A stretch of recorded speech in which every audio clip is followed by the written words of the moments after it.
पुल पार करने के दौरान शौहर और बीवी पानी में फंस गए। कार की छत पर गुजारे 2 घंटे।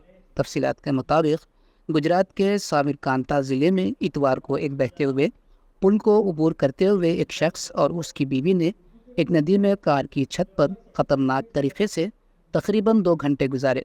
मकामी अफराद की इतला पर हुक्काम ने पानी की सतह नीचे आने के बाद जोड़े को बचा लिया। फायर ऑफिसर कमल पटेल ने बताया कि कार को पानी ने तकरीबन 1.5 किलोमीटर दूर धकेल दिया था, जिसमें वो जोड़ा पुल पार करने की कोशिश कर रहा था।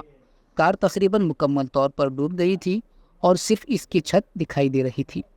जोड़ा कार से बाहर निकलने और कार की छत पर चढ़ने में कामयाब हो गया, जहां वो बचाए जाने से पहले तकरीबन 2 घंटे तक कार की छत पर रहे। ओवा कड़ियादवाड़ी मो करोल मो फूल पोणी बरचक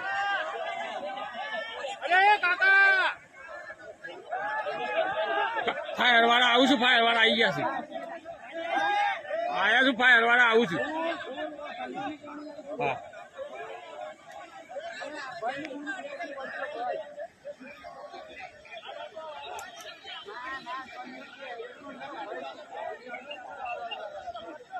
જુઓ